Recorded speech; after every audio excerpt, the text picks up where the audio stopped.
Bonjour à tous. C'est la journée de lutte contre les violences faites aux femmes. Une nouvelle convention doit être signée aujourd'hui par le conseil municipal de Dijon. Cette dernière comporte plusieurs mesures, notamment une subvention à l'association Solidarité Femmes. Pour rappel, un guide est disponible dans plusieurs endroits de la ville. Il contient des numéros à appeler notamment. Pour être écoutés ou obtenir des conseils, les victimes peuvent appeler le 3919 disponible 24 heures sur 24. Un projet de loi cadre sur les violences faites aux femmes, il a été présenté hier par la ministre déléguée Aurore Berger. L'objectif, mieux former, mieux détecter, mieux prévenir et mieux sanctionner. Ce plan comprend donc 53 mesures.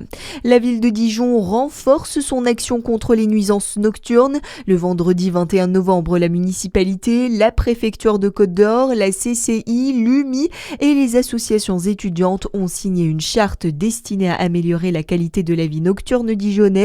3 premiers établissements ont obtenu le label Harmonuit et s'engagent à limiter les nuisances sonores. Les précisions de Christophe Leménil, coprésident de l'Union des métiers et des industries de l'hôtellerie de Côte-d'Or et signataire de la charte. Alors, ce qui va changer, c'est plus les engagements. Je pense notamment, par exemple, vous savez, depuis l'interdiction de fumer, les gens fument à l'extérieur des établissements. C'est veiller effectivement aux nuisances sonores, aux choses comme ça.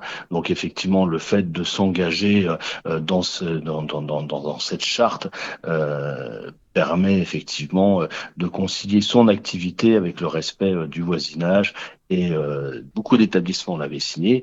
Là, on est sur une mise à jour. Donc, il fallait effectivement montrer notre engagement pour certains d'entre nous pour être un petit peu le moteur et puis amener d'autres professionnels à signer cette charte. Pour l'heure, 3 établissements ont été labellisés à Dijon, le Melchior, le Byron Bay ainsi que le Beverly.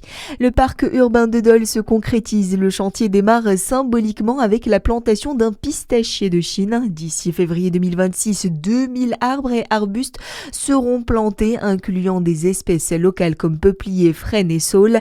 Les travaux avancent sur les berges, les sols, les cheminements et les structures en bois. L'ouverture du parc est prévue pour le printemps ou le début de l'été 2026. Dans le reste de l'actualité, les sénateurs s'attaquent à la suspension de la réforme des retraites. Ils doivent examiner la mesure aujourd'hui dans le cadre du projet de financement de la sécurité sociale. Une suspension qui, sauf grosse surprise, devrait être rejetée par le Palais du Luxembourg. Et puis, World Rugby a mis à jour le classement mondial à l'issue des tests de novembre. La France est en 5e position. Elle fait donc partie du premier chapeau pour le tirage au sort de la Coupe du Monde 2027 le 3 décembre prochain. À suivre votre météo sur Fréquence Plus.